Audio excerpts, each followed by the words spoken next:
Imagine feeling infinite energy within you at every moment. Imagine if this energy allowed you to achieve everything you ever wanted in life, to become one of the greatest human beings on the planet, capable of becoming an expert in every field you tackle. Imagine having an infinitely powerful memory and never forgetting what you study. What would you give for that energy? Wouldn't it be more valuable than all the money you've ever earned? What if I told you that, according to the sages of ancient India, this energy can be obtained by avoiding sexual intercourse? Sounds surprising and unbelievable, doesn't it? What if we told you that this isn't some strange belief held by ancient Indians, but a widespread practice in every ancient culture around the world? In fact, semen retention for spiritual energy continues in the modern world, with men from various cultures around the world extolling its benefits from their own experience. In this video, we will focus on the ancient yogic tradition that semen retention generates spiritual energy in the practitioner. This energy was called Ojas by these yogis. We will analyze the benefits of semen retention in order to generate musical practices that can strengthen it and ultimately increase faith in its benefits. We will also explore the widespread recognition of semen retention in cultures around the world, including, surprisingly, the ideas of modern Western philosophers who support this practice. The famous 20th century Indian yogi and teacher, Swami Shivananda, wrote in his book, The Practice of Brahmacharya, about the importance of brahmacharya celibacy in thought, word and deed. This showed him that brahmacharya is much more than just the retention of semen. In fact, without maintaining celibacy in our thoughts and words, it is impossible to maintain celibacy in our actions. This is why Shivananda wrote in his book, in the strict sense, brahmacharya is celibacy. In the broad sense, it is the absolute control of all the senses. The gateway to nirvana is total brahmacharya. Celibacy is to the yogi what electricity is to the light bulb. Without celibacy, any spiritual progress is impossible. It is a powerful weapon and shield to combat the inner evil forces of lust, anger, and greed. It opens the path to afterlife bliss and liberation. It contributes to eternal joy and uninterrupted bliss. This is the only key to opening the Sushumna, the main astral conduit of the human body that runs through the spine, and awakening the Kundalini, the primordial cosmic energy that resides within the individual. This passage allows us to understand the meaning of the word brahmacharya. Literally, brahmacharya means to travel the path of Brahman, the absolute. This helps us understand that brahmacharya encompasses much more than just celibacy in our actions or semen retention. Only by adopting the higher aspect of brahmacharya, celibacy in thought, word, and deed, can we truly benefit from the spiritual benefits of this practice. In fact, Patanjali himself, in his Yoga Sutras, has mentioned the following benefits of brahmacharya. When one is confirmed in brahmacharya, one attains spiritual vigor. Swami Shivananda's description helps us understand what this spiritual vigor entails. In the passage above, Shivananda states that the practice of brahmacharya opens the Sushumna channel, a mystical nerve in the body through which the Kundalini energy is believed to rise. Thus, Shivananda links the practice of brahmacharya to the raising of Kundalini, making it indispensable for the serious spiritual practitioner.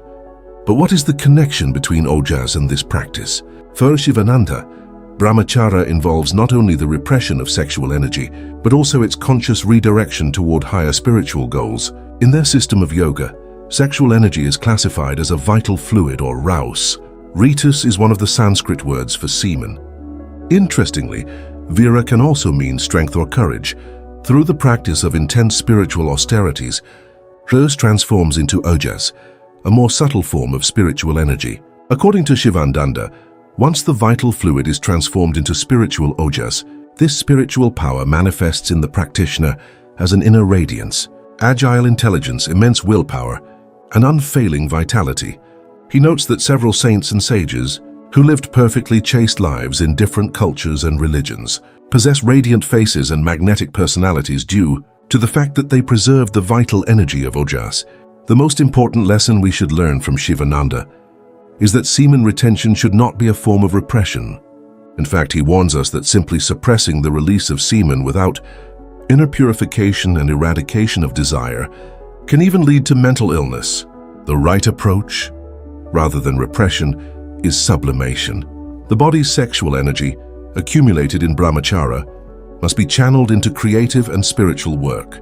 Moreover, all masters of semen retention share this advice, the teaching of sexual sublimation. Later in this video, we will analyze the powerful debate on sublimation by Friedrich Nietzsche, one of the most popular philosophers of the modern world. In his writings, Shivananda also asserted that anyone who remained celibate or brahmachari for 12 years would immediately attain divine realization and would need no further spiritual practice. Interestingly, this emphasis on 12 years of brahmacharya is found even among other Indian sages. In fact, the famous Guru Sri Ramakrishna emphasized the importance of brahmacharya using the same figure. He explained to his disciples that a man who practices brahmacharya continuously for 12 years develops a special power. He develops a new internal nerve called the nerve of memory. Thanks to this nerve, he remembers everything. He understands everything. When a man manages to conserve his sexual energy, his intellect reflects the image of Brahman. He who carries this image of Brahman in his heart is capable of accomplishing anything. He will experience extraordinary success in everything he undertakes.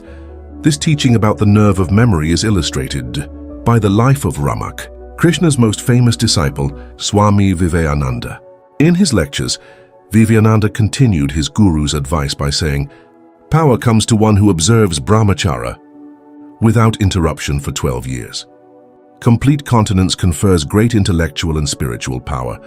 In fact, many believe that Vivekananda, through his lifelong practice of brahmacharya, developed a photographic memory and never forgot what he read. A revealing incident from his life sheds light on his memory. Here is his story. One day, a new edition of the Encyclopedia Britannica was purchased. Seeing the brand new volumes, a disciple said to Swamiji, "It is almost impossible to read all these books in one lifetime." He was unaware that Swamiji had already completed 10 volumes and started on the 11th. "Swamiji, what do you say? Ask me all your questions about these 10 volumes, and I will answer you."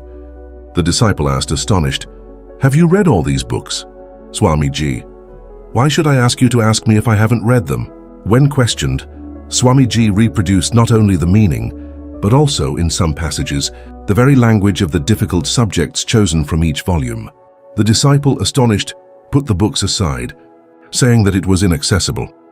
"Swamiji, you see, by simply observing strict brahmacharya, all knowledge can be mastered in a very short time. One has an infallible memory of what one hears or knows even once. It is because of this lack of containerization that everything in our country is on the verge of ruin. This power can reach everyone. This power reaches those who observe brahmacharya continuously for 12 years for the sole purpose of realizing, God, I myself practiced this type of brahmacharya, which, so to speak, broke down a barrier in my mind." This story only confirms the view of ancient Indian sages, who always linked the practice of brahmacharya with the accumulation of physical, mental, and above all spiritual power. Vivekananda also explained that a yogi who masters brahmacharya is called an udvar. Earlier in this video, we talked about the word ras, which means semen, a vital fluid. Udvata means a person who has absorbed and stored this fluid upwards, urva. This means that while in normal humans, sexual energy is concentrated downwards, a yogi can absorb this energy upwards into his mind. This practice provides the mental benefits of brahmacharya. Common yogic practices, such as the headstand, and pranayama breathing exercises, such as kapalbhati, forehead illumination, exert pressure and energy toward the head from below. These practices are therefore essential for achieving the state of udvar, where sexual energy is concentrated in the head. The reabsorption of semen into the blood is the most powerful nourishment and, perhaps more than any other factor, stimulates potency, the agitation of all forces to overcome resistance, the thirst for contradiction and resistance. The feeling of potency has reached its peak until now among abstinent priests and hermits, for example, among the Brahmins. It is striking that this quote does not come from the writings of an Indian sage seeking to propagate the practice of celibacy, but from the private notes of the radical 19th century German philosopher Friedrich Nietzsche. Interestingly, Nature's philosophy was firmly based on the concept of self-development and the development of greater strength through self-control. Therefore, belief in the power of celibacy is not incompatible with his philosophy. The only significant difference is that, in his own words, he emphasizes the use of this energy in the form of sublimation as a stimulant of power. He believed this contrasted with the teachings of Christianity, where celibacy was ultimately a form of self-destruction, leading to meekness, even eunuch. In reality, Jesus advised his disciples to become eunuchs for the kingdom of heaven. Nietzsche opposed only this Christian form of celibacy. He identified more with the Indian form of celibacy, which was not aimed at becoming meek, or even an una. In contrast, the Indian approach to brahmacharya has always focused on acquiring greater spiritual power in the form of ojas. The famous inventor Nikola Tesla lived his life as a bachelor and childless. Some even claim that his celibacy was directly inspired by his encounter with Swami Vivekananda. Tesla and Vivekananda corresponded regularly and discussed the spiritual implications of Tesla's scientific discoveries. Later in his life, Tesla wrote that his inventions were precisely the reason he had to remain celibate. I recognize the importance of sex in human life. Nature has made its attraction irresistible to ensure the perpetuation of the species. Personally, I have discovered that the thinker is faced with the problem of the perpetuation of the species, or the mind. It is nearly impossible, at least in certain areas requiring intense effort, to achieve both. Hindus, whose followers practice absolute sexual abstinence, and many major religions have recognized this. Tesla reminds us that our energy is limited. If we devote it to lust, we will lack the energy needed to achieve higher spiritual goals, the only goals that should really matter in the grand scheme of things. Therefore, we must preserve our ojas and not divert it into vain and lustful tendencies. What do you think about semen retention? Have you ever practiced it? Tell us in the comments.